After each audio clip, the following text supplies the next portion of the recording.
Hello friends, welcome back to my YouTube channel the speaking stars. मैं हूं आपकी astro friend Shivani.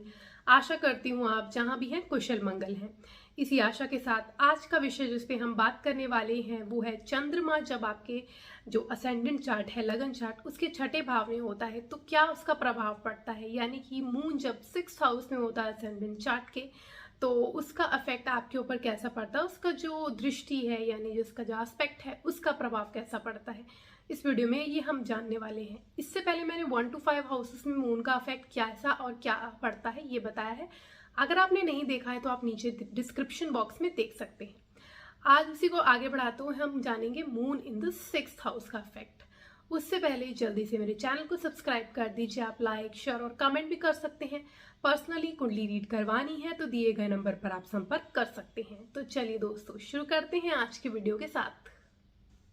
Moon जो कि आपके इमोशंस को बताता है। मून आपका मन है। जो भी आप डिसीजन लेते हैं वो कहीं ना कहीं इमोशंस से रिलेटेड होता है। तो आपका जो मून है वो आपकी लाइफ में बहुत इम्पैक्ट करता है, क्योंकि अभी आपका मन एकदम से आपका जो मूड है वो ऐसा है और एकदम बदल जाएगा। अभी आप खुश हैं, अभी आप दुखी होंगे। तो मून जो है वो इंस्टेंटली चेंज होता है, क्योंकि वो रिवॉल्व करता है 2.5 दिन में दूसरी राशि में चला जाता है। तो इसलिए वैसे ही जो इंसान का मन है, इमोशंस है, वो फ्लक्चुएट करते हैं। इसीलिए मून जो है वो आपके मन को डिनोट करता है। मून जो है वो आपकी मदर को डिनोट करता है। आपके मदर के साथ कैसे रिलेशन होंगे, उनसे आपको क्या सीखने को मिलेगा, उनके साथ आपकी बॉन्डिंग कैसी रहेगी, ये भी मून ही डिनोट करता है। मून आपके नेम फेम को डिनोट करता है। मून कहीं ना कहीं आपके ट्रेवल्स को भी डिनोट करता है। तो ऐसा मून जब 6th हाउस, जो कि हाउस होता है रोग, ऋण और शत्रु का, यहाँ पे आपको जो भी ऑब्स्टैकल्स होते हैं लाइफ में, जो भी स्ट्रगल्स होते हैं वो दिखाता है। आपके मैटरनल रिलेशन को दिखाता है, पेट्स को दिखाता है। जो 6th हाउस होता है वो कंपटीशन को दिखाता है। आपके जो भी लाइफ में कह सकते हैं कि स्ट्रगल, एफर्ट्स जो आप ज़्यादा डालने पड़ते हैं आपको चीज़ों के लिए, वो 6th हाउस ही डिनोट करता है। 6th हाउस एक आपके लिए एक नर्सिंग हाउस भी होता है, जो कि हीलिंग हाउस भी होता है, क्योंकि it is connected to 12th house. तो 6th हाउस जो है वो आपके मैटरनल रिलेशंस को भी डिनोट करता है। तो मून जैसा जब प्लैनेट जो है वो 6th हाउस में आता है, तो सिंस जो 6th हाउस होता है विच इज़ ओरिजिनली कालपुरुष में वो एक मरकरी वहाँ पे काम करता है, क्योंकि to deal with conflicts, to deal with people, जो भी आपके कॉम्पिटिटर्स होते हैं या जो आपके डिजीजेस होते हैं, you have to work with your mind.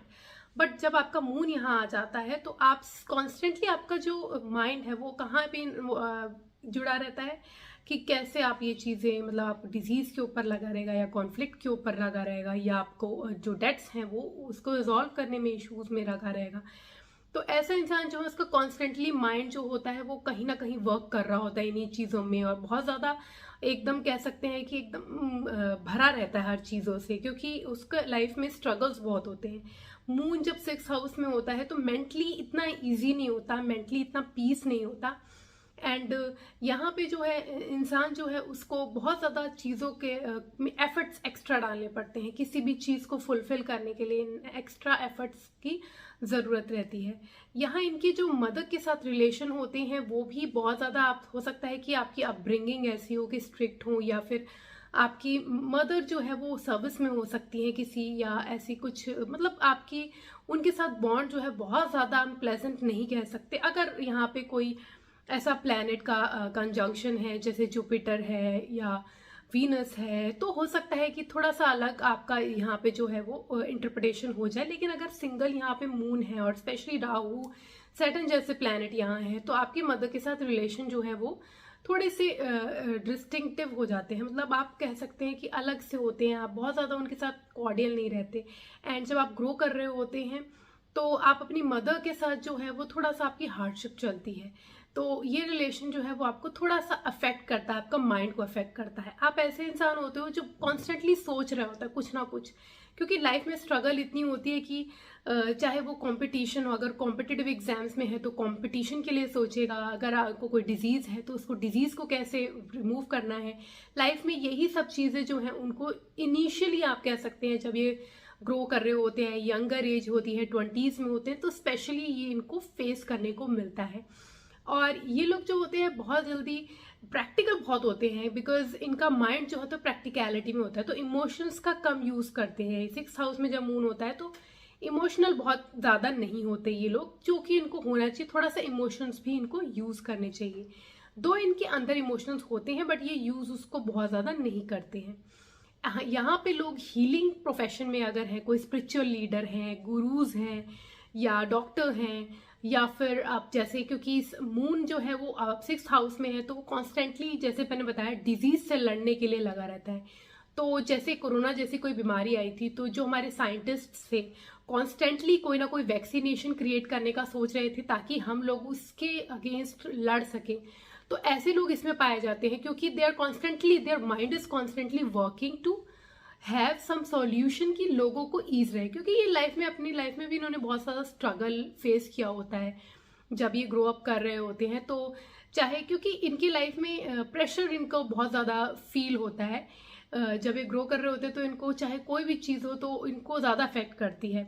और हेल्थ वाइज भी इनको, क्योंकि माइंड जो है वो आप जैसे कॉन्स्टेंटली वर्क कर रहा है तो फ्री तो है नहीं, तो हेल्थ में भी अफेक्ट इनके होता है। तो ये लोग जो होते हैं अगर हीलिंग मतलब प्रोफेशन में जाएं तो बहुत अच्छा रहता है। एंड अगर ये लॉयर बने, स्पेशली अगर ये क्रिमिनल लॉयर बने तो बहुत अच्छा रहता है, क्योंकि they are very good at using dispute में कैसे काम करना है, डिस्प्यूट वाली सिचुएशन में कैसे वर्क करना है। आज का एनवायरनमेंट क्या है, डिस्प्यूट है, चाहे वो आप किसी भी घर में हो या किसी भी आप प्रोफेशन में हो, everywhere there is dispute, there is some kind of rush going on. इसीलिए सबका जो मून होता है आजकल अफेक्टेड होता है, चाहे राहु से होता है, चाहे सैटर्न से होता है, it's already affected. And 6th में अगर यहाँ पे राहु और मून के साथ अगर सैटर्न जैसे प्लैनेट है तो इंसान को बहुत ज़्यादा प्रॉब्लम रहती है। और केमद्रुम योग है आगे और अच्छा कोई प्लैनेट नहीं है, यानी 5th और 7th हाउस में, तो इंसान बहुत ही ज़्यादा स्ट्रगल करता है, उसको स्ट्रेस बहुत रहता है, ऐसे चीज़ों में कैसे उसको वर्क करना चाहिए उसको समझ नहीं आता है, और अच्छे बुरे की पहचान करना बहुत मुश्किल हो जाता है इनिशियल ईयर्स में। लेकिन जब वो आगे आगे अपनी लाइफ में बढ़ता है तो उसको, क्योंकि प्रैक्टिकल अप्रोच है उसके पास और उसकी लाइफ में उसके स्ट्रगल्स हैं, उसने अपनी लाइफ में इतना कुछ देखा है कि वो उससे सीखता है, और वो इंसान जो होता है उसके पास इंट्यूशन पावर आने लग जाती है, फिर उसको अच्छे बुरे की पहचान होने लगती है उसको, क्योंकि वो इंट्यूशन पावर को पॉजिटिवली यूज़ करता है। तो उसको वो अपने मेडिकल फील्ड में, या जैसे कि मैंने बताया हीलर्स होते हैं, स्पिरिचुअल हीलर्स बहुत होते हैं यहाँ पे, क्योंकि it's directly aspect in 12th house, जो कि एक हीलिंग प्रोफेशन में अगर ये हों तो लोगों को बहुत ज़्यादा ईज दे सकते हैं ये, क्योंकि इन्होंने खुद वो महसूस किया होता है। They are the people who feel other people's problem. अपने इमोशंस ये ज़्यादा शो नहीं करते, लेकिन दूसरों का, क्योंकि इनके स्ट्रगल्स के साथ ये सीख जाते हैं कि कैसे लोग अफेक्ट होते हैं, क्या प्रॉब्लम्स हो सकती हैं, तो उससे लड़के ये उनके लिए कुछ करने का सोचते हैं। इसलिए मैंने बोला क्योंकि यहाँ पे this is a house of dispute, तो डिस्प्यूट से लड़के जैसे कि लॉयर्स होते हैं, what do they do, lawyers अपने जो भी उनका क्लाइंट्स होता है उनके लिए, अपने सच्चाई के लिए लड़ते हैं। तो क्रिमिनल लॉयर्स में बहुत अच्छे होते हैं क्योंकि इनको पता होता है कि अपना पक्ष कैसे रखना है, अपने पॉजिटिव नेगेटिव पॉइंट्स हर चीज़ को, क्योंकि इनका माइंड कॉन्स्टेंटली वर्क कर रहा होता है तो ये हर चीज़ देख लेते हैं। स्पेशली जब ये 30s में होते हैं तो इनका ग्रो करने लगता है माइंड, एंड इनको लाइफ में नेम फेम फिर मिलने लगता है, जो कि इन्होंने स्ट्रगल की है तो उनको मिलता है। अगर ये अपने उसी चीज़ में जुड़े रहेंगे और बहुत ज़्यादा मतलब फोकस नहीं रहेंगे, इन लोगों को क्या करना चाहिए अपनी लाइफ में, क्योंकि दे आर द पीपल जिनको स्ट्रेस हो सकता है बहुत जल्दी, तो इनको अपनी लाइफ में एनवायरनमेंट इनका जो होता है वो काफ़ी पॉजिटिव रखना चाहिए। इनको नेगेटिव पीपल से, नेगेटिव थॉट्स से दूर रहना चाहिए। और अगर कोई पर्सन ऐसे टॉक्सिक है जो इनके जो माइंड है उसको अफेक्ट कर रहे हैं तो उससे दूर रहें, थोड़ा ईज में रहें, तो इनके लिए ज़्यादा अच्छा रहता है, ज़्यादा ग्रो करते हैं।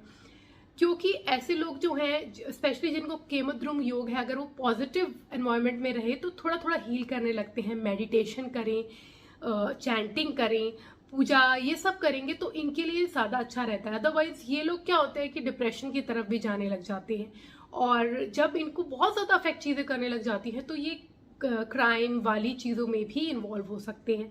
अगर यहाँ बैडली अफेक्टेड है मून तो ये क्रिमिनल भी बन जाते हैं। लेकिन अगर यहाँ पे इनको पॉजिटिव अप्रोच मिल जाए, कोई इनको ऐसा इंसान मिल जाए जो इनको राइट गाइड करे और इनकी लाइफ में इनको एक कह सकते हैं गाइडेंस मिल जाए, स्पेशली अगर जुपिटर यहाँ पे एस्पेक्ट कर रहा है तो इनको एक गाइडेंस मिल जाती है और ये उसको पॉजिटिव वे में हीलिंग कैपेबिलिटी इनके पास पहुंच जाती है और वो उसको उस तरीके से यूज करके लोगों की भलाई के लिए यूज करते हैं, which gives them happiness also and peace of mind, space इनका ईजी रहता है। तो इनको थोड़ा सा कभी कभी ऐसे नहीं सोचना चाहिए कि ये सेल्फिश हो रहे हैं, इनको थोड़ा सा अपने बारे में सोचना चाहिए, यानी कि इनको बैड एनवायरनमेंट से, लोग जो इनको बहुत ज़्यादा अफेक्ट कर रहे हैं नेगेटिवली, उनसे दूर रहना चाहिए। पॉजिटिव एनवायरनमेंट रखेंगे तो इनकी ग्रोथ के लिए, इनके माइंड के लिए, दोनों के लिए अच्छा होगा। अदरवाइज इनको प्रॉब्लम हो सकती है, बहुत ज़्यादा हिट करेगा, क्योंकि 6th house is already about struggles, about your efforts, extra efforts देने पड़ते हैं यहाँ पे। तो अगर आप बहुत ज़्यादा, एनवायरनमेंट भी आपका वैसे ही रहेगा, लोग आपको डीमोरलाइज करेंगे, लोग आपको मोटिवेट नहीं करेंगे, आपको बोलेंगे कि you are not good for, you are good for nothing, और आप नहीं कर सकते चीज़ें, तो इंसान जो वैसे ही उसका थिंकिंग हो जाएगी। तो positive environment is very much needed here, and ऐसे लोग जो होते हैं वो बहुत अच्छे हीलर बनते हैं अगर ये अपनी जो थिंकिंग है उसको पॉजिटिव वे में लेके चले। यहाँ पे इंसान को, जैसे मैंने बताया कि डिप्रेशन होने के चांसेस रहते हैं अगर यहाँ पे बैडली अफ्लिक्टेड है, राहु, सैटर्न, ऐसे प्लैनेट्स हैं, तो इनको मेडिटेशन करना चाहिए, योगा करना चाहिए, और बहुत ज़्यादा जो है वो ईज में रहने के लिए इनको जितना हो सके अपना जो है वर्क जो है वो ऐसे हीलिंग प्रोफेशन ही रखना चाहिए। बहुत ज़्यादा अगर सर्विस ओरिएंटेड प्रोफेशन में होंगे या ऐसे कोई प्रेशर जॉब में होंगे तो ये वर्क नहीं कर पाएंगे, क्योंकि they already are dealing with many things, problems, health problems, जो इनके घर में कॉन्फ्लिक्ट है या बाहर कॉन्फ्लिक्ट है वो, और इनकी जो भी डिस्प्यूट्स जो भी है इनसे ऑलरेडी डील करें। और अगर ये प्रोफेशन में भी वही सब डील करने लगेंगे तो इनका माइंड जो है वो एकदम स्टक हो जाएगा।